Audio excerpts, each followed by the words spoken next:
You were made to be exactly who you are. As hard as that is to believe, as hard as it is for me to believe right now as I'm sitting here talking to you, my faults are what make me. And I think it's important to remind people of that.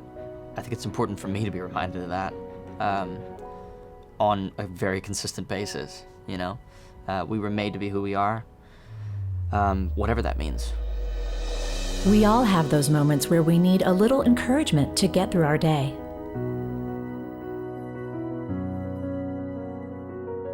Someone to remind us that we are not alone. Find peace.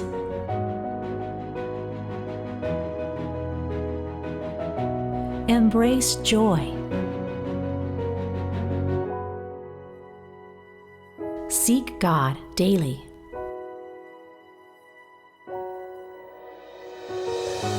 Jesus Calling, Stories of Faith.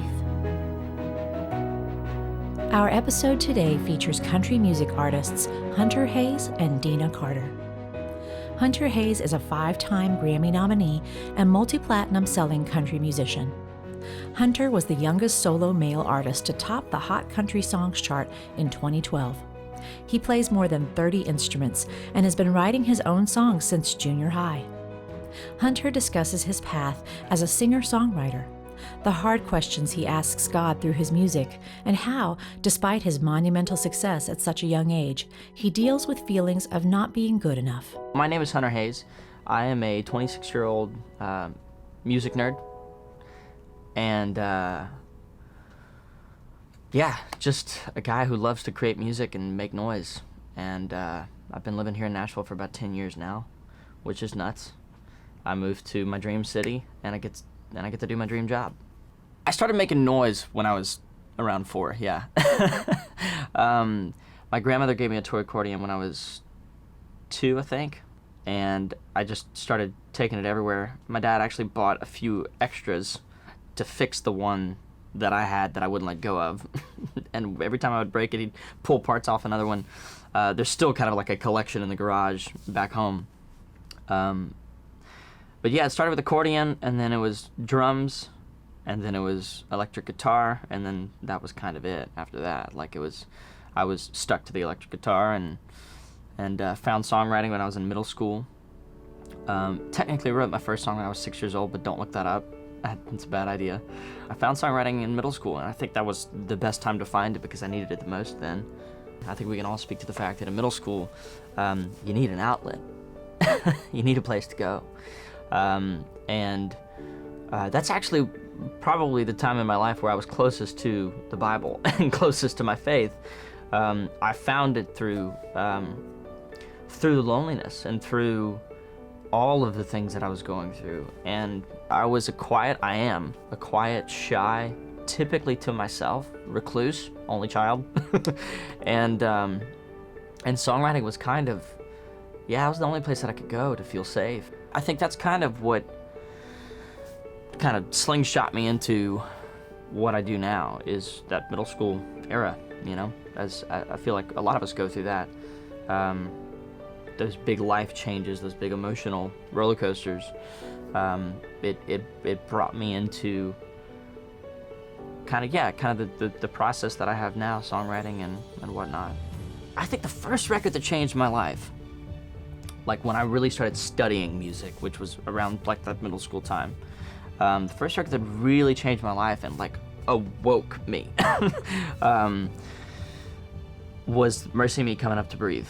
I saw them at the First Baptist Church in Lafayette with a friend of mine. I don't know if you've heard that record, but it's a left turn from I Can Only Imagine, which was 3 records earlier, which not a lot of people realize, but that record was a very aggressive record. I needed that record though. I needed Coming Up to Breathe, So Long Self, Jesus Bring the Rain. But that record, it was so honestly like so heavy and so intense that it pushed me away, and I had to go searching for it. I had to go and find it and listen to it and study it. I went from a Catholic private school to a non-denominational private school, and it forced me to find my own path and have to support it. and have to explain it well, not just for explanation's sake. But when somebody looks you in the eye and says, why do you believe that? You have to answer it honestly, and you have to know, not just believe, you have to know. I had to dive into my faith. Something I'd grown up with as an absolute was now a question mark, and I had to answer that question myself. I was not the cool kid.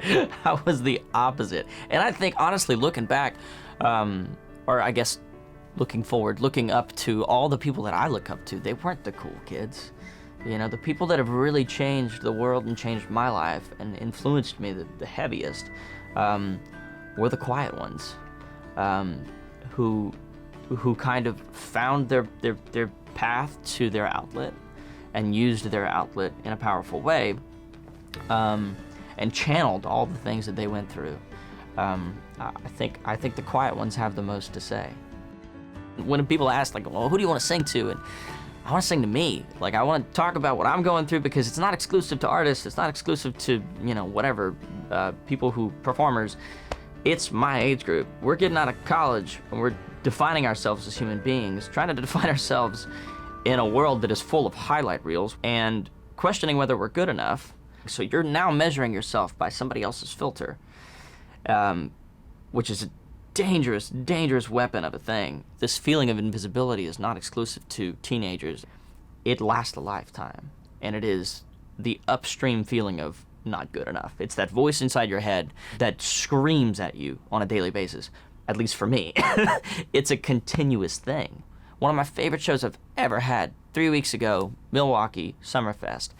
This pavilion that I thought there was no way we're gonna fill it. We filled it, right? Had the best show of my life. End up back on the bus, we celebrate for a minute, and then it's right back to that voice of, yeah, but did you do good? Did you do good enough? And then that defines you as a human the more you listen to it. Hunter encourages others who also struggle with thoughts of not being good enough or who deal with wounds in their lives as he reads a passage from the October 28th entry of Jesus Calling. Do not expect to be treated fairly in this life. People will say and do hurtful things to you, things that you don't deserve. God, they had to pick this one. When someone mistreats you, try to view it as an opportunity to grow in grace. Amen. See how quickly you can forgive the one who has wounded you. Don't be concerned about setting the record straight. Yeah. Instead of obsessing about other people's opinions of you, keep your focus on me. Ultimately, it is my view of you that counts. As you concentrate on relating to me, remember that I have clothed you in my righteousness and holiness. I see you attired in these radiant garments, which I bought for you with my blood. This also is not fair. It is pure gift. When others treat you unfairly, remember that my ways with you are much better than fair. My ways are peace and love, which I have poured out into your heart by my Spirit. It is easy to get stuck on fair. Fair is the only way that we've been taught to justify things, and the way that we're treated or the way that we treat ourselves. I think that's the biggest one. And the way that we treat ourselves is not fair. We compare. I mean, I think the sermon that hit me the most in the last 3 years was comparison. We live by comparison. Comparison is the only way we can measure. If we're going to compare ourselves, then we're never going to succeed. We'll never be what we truly want to be, even if it is the best version of ourselves, our flawed selves that we compare ourselves with. We'll never truly succeed. Hunter describes the path he took to write his latest single, Dear God. Dear God threw me for a loop. Dear God is like the therapy session tape you don't want people to hear, and then when people hear it, all of a sudden, I was scared of that song. I was proud of it and scared of it. I started journaling on the plane. I started with Dear World, and I realized I was writing to God. So I closed the book and I thought, Dear God, that's the title. And not to grandstand, I felt like that was the beginning of the conversation I needed to have with him. So we were 3 writers that had never written before, And I knew Andy, but Andy didn't know Dave. I didn't know Dave, so we were kind of strangers in a room, diving into this voice inside our heads saying we're not good enough. And we played with different lines here and there, and he finished with, "Dear God, are you sure that you don't mess up?" And I was like, we can't say that. Like, that's not allowed. That's not okay. But I realized it was important because I don't feel like it's a question you would ask unless you know the answer. And I feel like we all kind of know the answer already, but we need to ask it to hear it again. But I feel like the Lord gives us big questions so he can answer in a big way. And that's a big question, and I feel like sometimes I know that he's answered me in a big way, many times. But not unless I ask, not unless I seek him. And so I was scared of a song that didn't have a resolve, and it doesn't have a resolve, all the way to the end. And I decided to sing one take that said, "Dear God, just remind me you don't mess up," to kind of close the song. And I felt better about it. I felt better about singing it in public. But it's a series of tough questions. You don't go to your best friend with tough questions expecting them to have the wrong answers, and I don't feel like you go to God with these questions expecting him to not answer you. And I feel like a lot of people disassociate faith with a negative question. And I think those are the questions you need to ask to know your faith. I think that's important. It's so critical. Right now I'm just on a kick of reminding people of their self-worth. Because to question your self-worth is to question your design and to question your maker. And I obviously I've done that. I've done that and I've made it public in a song, but I've made it public so that people can do that so that they can get an answer. And that's the most validating thing in the world as a songwriter, when somebody comes up to you, a stranger, even like fans that I know have like tattooed lyrics from Wild Blue or Tell Me or Dear God or Invisible, flashlights. I've drawn flashlights because people want to reference that song and those lyrics. The most validating thing as a songwriter, because you write all these songs in a vacuum and then they basically just sit there, and then you finally get to play the songs live and you have somebody that wants to ink themselves, right? Permanently remind themselves of a lyric. It's not about, I truly believe great songs aren't something that we come up with, we just kind of receive them. And so hopefully you're open. And I speak often that it's not a well, it's a river, and you have to just be ready to receive the river. You have to just be open to it. So when that happens, I think it's just a reminder that it's not about me. It's about a greater message. It's about a greater purpose. And those are the moments where you are reminded you received it right. You opened yourself up, you made yourself vulnerable, and you spoke.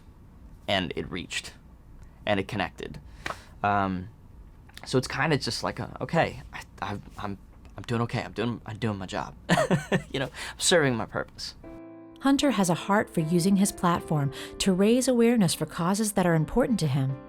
In fact, Hunter holds the Guinness World Record for the amount of concerts played in 24 hours to raise awareness for ending childhood hunger. Hunter tells us why he feels it's important to use his influence to help others. I think there'll just be seasons where I can help one cause more than another, and I'll do whatever I can. You have a microphone, you have a responsibility. You have an audience, you have a responsibility.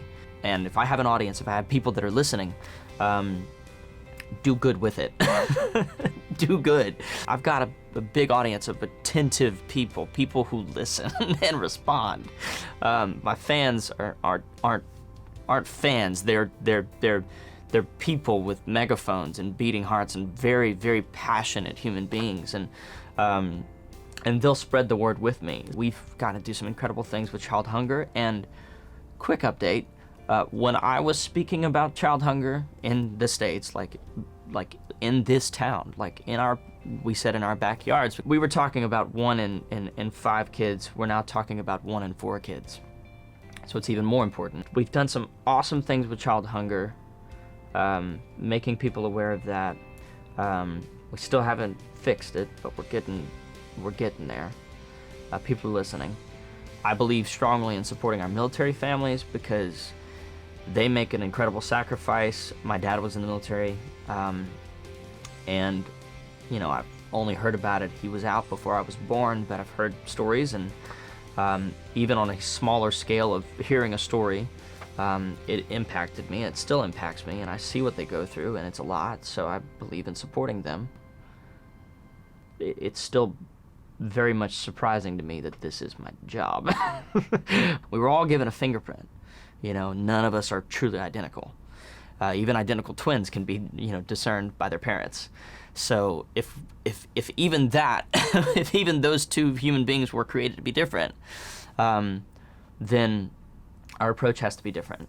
Our approach on ourselves and our understanding on our design, our build, has to start with it's unique. You have to go on your own path, and to me that just says, forget about measures. Start new on a path. Forge it, find it, discover, and be adventurous. And I think it's just find your path, follow your heart. Your heart will show you the path.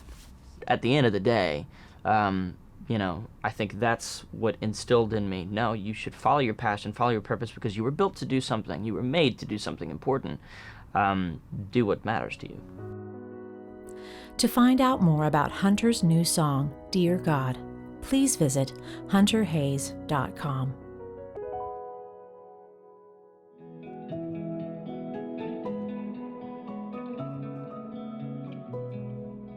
Jesus Calling is celebrating the release of 2 new books for Christmas.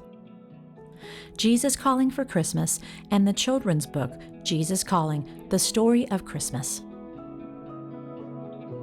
As part of this celebration, Hunter Hayes shares his thoughts on his favorite Christmas traditions. So moving to Nashville was the toughest thing, was being far from home. And my mom and dad are here in Nashville, but a lot of my family, and my grandparents, who I'm really close with, are still back home. I've just now started to create a new tradition, however, in which I don't go home for Christmas. I go home before or after. So my new Christmas tradition is some quiet, some peace, some serenity, some really awesome conversations with my grandparents. I think that's kind of what I crave the most, is that peace and stillness and that time, that quality time with the people who shaped me growing up. Our next guest is Deana Carter, a CMA award-winning country artist. Deana's father is famed studio guitarist and producer Fred Carter Jr. And when Deana was a child, she grew up around country music legends. She broke into the spotlight herself in the mid-90s with a multi-platinum debut country record. Deana talks about her early years and how a hurt she experienced in church kept her from going there for 20 years, but that God was always working in her life, leading her back. I'm Deana Carter, not Deana. People call me Deana. They have my whole life, but it's Deana, and I was born in Nashville, Tennessee, and I've been in California for 18 years. My son is 13, and I'm a single mom right now. Been in country music my whole life, being around Nashville. My parents were in the music business. I grew up in it. I grew up in the studio in Nashville. I grew up in that community, and it's a beautiful thing. It's a special place. My church life growing up was, we went to Goodlettsville First Baptist Church, and my mom made sure that we were there Sunday morning, Sunday night, Wednesday night, GAs, RAs, choir, youth group, all of that stuff. And my dad didn't go with us. So I was always just wishing he would go. He would, and he was working. I mean, he did. He had, back then they were doing 10-2, 6 and 10 sessions around the clock, 7 days a week, because they were making all these records and they had to physically make them, to put them, press them and physically put them out and all that. And then if he wasn't in the studio, he was at the lake. He was at Center Hill fishing, and Sunday was that, the weekend was his time off. So he was not a church guy. He was not a fan of preachers and stuff like that. But he was a God person. I was disappointed by some things in the church, and then I started struggling with that a little bit, thinking, well, maybe Dad's right. And so having both of those influences, thank God I had more of the church influence, more of my mother's, Jesus influence in my life. Because I was a wild child, and it brought me full circle. I made the conscious decision to hope to do music in my life, I think, at a really young age. I remember seeing Dolly Parton accept an award on TV. Like, I always connected it with television, though, because you have to remember when we were young, it was the variety show. That was king. There was the Mandrells and Dolly Parton and, the Osmonds, Donnie and Marie. I just love that show. And Sonny and Cher. I mean, everybody had a variety show. So back in those days, music was a visual thing before videos and all that. So you could really connect with the artists and their personality and all that on television. So as a young girl, I watched Dolly Parton receive that award, and I would cry with them. I was just like, oh, I want to do that, but how in the heck am I going to do that? I see my dad and mom, working. I see him in the studio making the records. But what is that process between making the record and the artist going out and being on the TV set? And so I was a pretty, interested little girl in that process, that void. And so I was determined to figure that part out. College, I played guitar, and actually I didn't even pick up the guitar till I was in college. It was a gift from my dad. I played piano, sang in church, sang at the sorority house, at UT. I had to pay my way through college. I finally graduated. The whole time at graduation, I'm looking around like they're gonna hook me out of this line. I'm not gonna make it. But I graduated. And then it was waiting tables and, after just the struggle, because I had a goal in mind. Got signed to a publisher first, then got signed to a development deal back then. Then it was just such a long investment that Nashville would put into artists. And that was such a blessing because they did it with their time, their faith, their money. They put their money where their mouth was. They would hone you, school you, groom you, media training, all these things that we did. And Capitol Records did that for me. So I was signed probably when I was 24, and Strawberry Wine didn't come out till I was 29.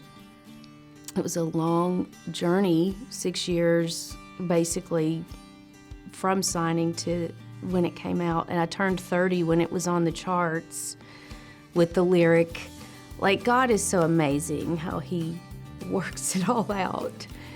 But you just have to keep going in the process. There's some standout times I can remember laying in between my parents in their bed, and it was really early one morning. I used to cuddle them up, even grown. I would crawl in between my parents. And we got a call, and Joanna Carter, I believe, said, from Capitol, you're nominated for these Grammys. And I was just sat up and I said, what? What does that mean? Because we were just doing promo and going to radio. Back in those days, you were in radio stations, in a car driving, through every state in America, working hard. I mean, everybody from the label to our band and management and everybody just worked their butts off.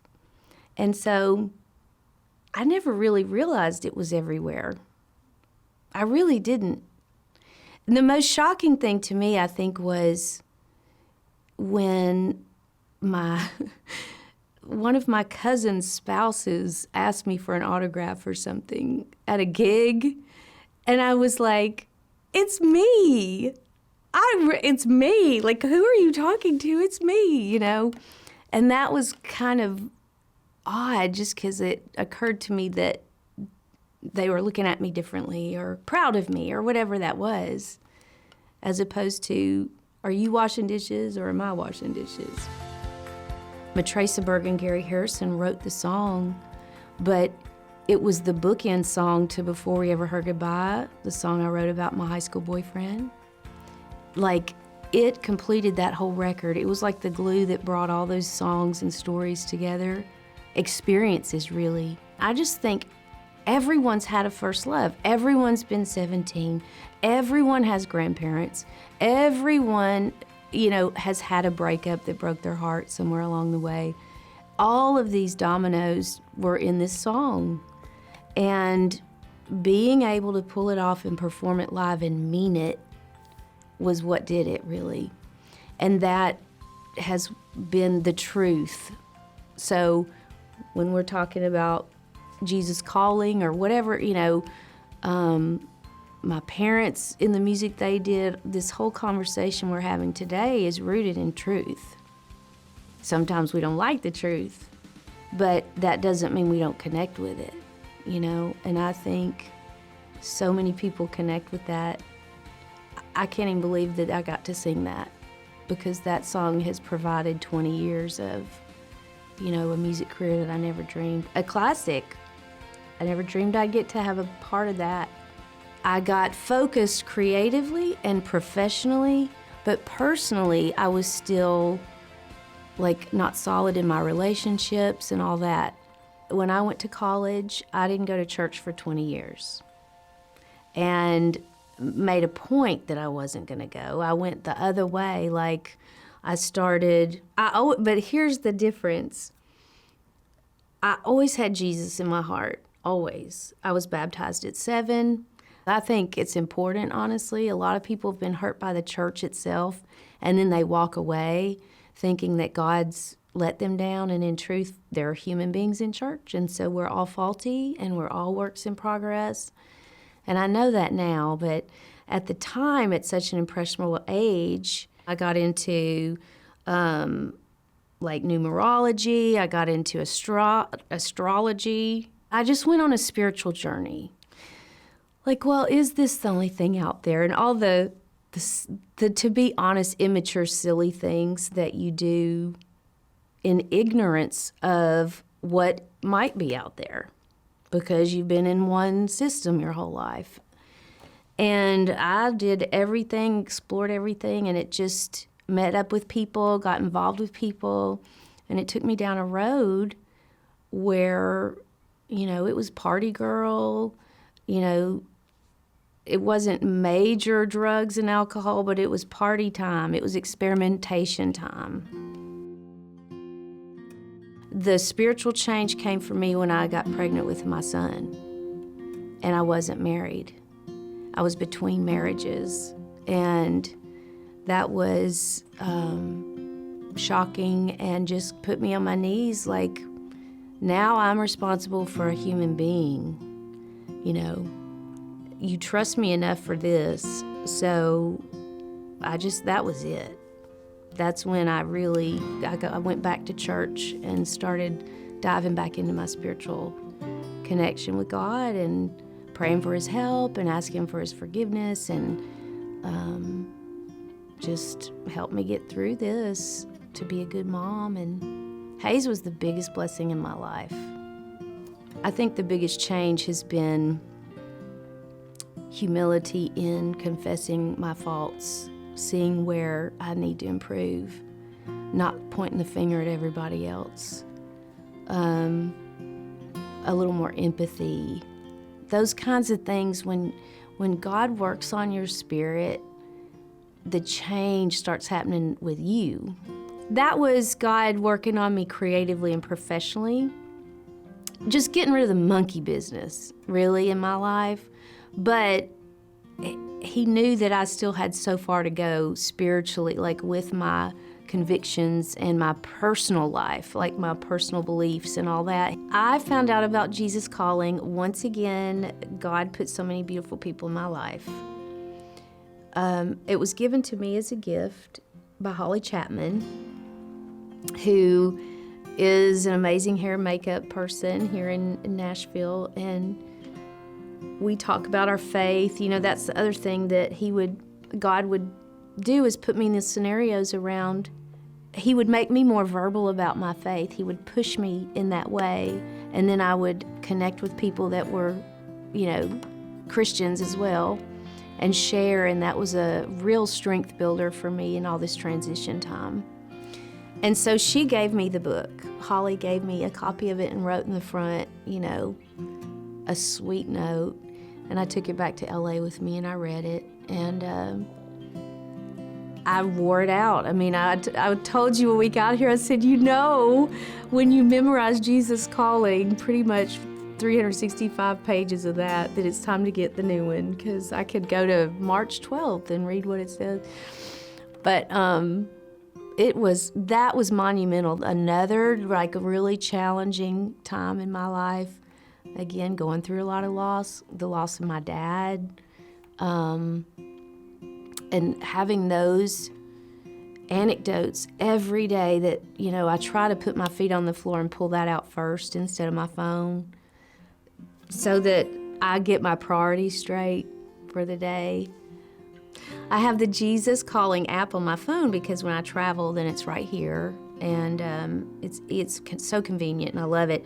You can take notes and share, too. That's really nice to do, that I wanted to highlight. And one is February 1st. And this is so important. It says, "Follow me one step at a time. That's all I require of you. In fact, that's the only way to move through this space and time world. You see huge mountains looming and you start wondering how you're going to scale those heights.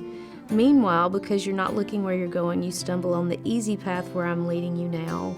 As I help you get back on your feet, you tell me how worried you are about the cliffs ahead, but you don't know what will happen today, much less tomorrow. Our path may take an abrupt turn, leading you away from those mountains. There may be an easier way up the mountains that is visible from the distance. If I do lead you up the cliffs, I will equip you thoroughly for that strenuous climb. I will even give my angels charge over you to preserve you in all your ways." We're supposed to live in the moment and trust God for each day. And, everything in His Word tells us to stop worrying. And don't worry, don't fear, don't all those things. And the only way we're going to do that is if we're looking beyond where we're at. Jesus Calling inspired me to do my TGI episodes that I started last year every week, not every day. It was just so inspiring. The way that Sarah did the book and approached it and explained, the inspiration of how it came around for her, it just helped me so much. I was in Florida visiting my mother, and my mother my whole life has always said TGIF, TGIF. On Fridays, and being apart from each other, we call or text now, and it's TGIF, I love you, and it's just our little tap in, and something my mother started for us. I talk about personal things, but it's definitely Christian rooted. I go to the Bible, and I use my mom's old Bible, and where she's highlighted all these things in colored pencils and all this stuff, and just get through life. What's the topic of the day? What has God put on my heart this week to talk about? And it was January 19th last year. And I posted it and got some, and on YouTube, it's on my YouTube channel, and got a few responses. And then the next week, I just kind of followed up. And so I did 52 of them. I just finished it. And I thought, well, I guess I'm done. And everybody, we've gotten more subscribers, and people are saying, please don't stop doing this. And so we do those every week. And the TGIF I dubbed, Thank God I'm Forgiven, because, goodness, we all are filthy rags, all of us. And we have to just acknowledge our Maker and acknowledge His grace. And that's the only way we're going to have empathy for anybody else. And so that's kind of how I do it and why I do it. The irony in our day and age now is we claim we have community, but we don't have community, because we're doing it on devices, like we're not even talking, we're texting and those kind of things. So we have community, but we don't have contact. and it's important to have that spiritual connection in person. And that's what Jesus Calling does. Before I pick up my phone, and because I do have the book, but before I read all those texts and all those emails and all those things, I just try to honor him with my attention first. To find out more about Deana Carter and to view her YouTube series, TGI Episodes, visit deanacarter.com. Continuing our celebration of Jesus Calling's new books for Christmas, Deana shares her thoughts on her favorite things about Christmas. It's the most important day of the year, really, in how much God loves us and what lengths he went to bring us back to himself and how open his arms are. And I love the candlelight service, Christmas Eve. I love that so much, and having people come together and just feeling the celebration of it. And there was one Christmas where I was in Nashville right out of college. My parents weren't in town at the time, and I couldn't go be with them. And I just said, God, all I want for Christmas is for it to snow, because it's all I have. I don't know, And I woke up that morning, and snowflakes, like the biggest snowflakes that I think it was the biggest snow we'd ever had in Nashville, to be honest, on Christmas Day. And I boo-hooed, and I was so excited, and that is probably the most special Christmas I ever had. Thank you for watching Jesus Calling Stories of Faith. Be sure to join us every first and third Sunday of each month for a new Jesus Calling Story of Faith, debuting live on the Jesus Calling Facebook page. You can also find our stories on the Jesus Calling YouTube channel and on Instagram's IGTV through the Jesus Calling Instagram page. Be sure to subscribe to the Jesus Calling YouTube channel by going to youtube.com/JesusCallingBook so you can be notified when a new story of faith is available.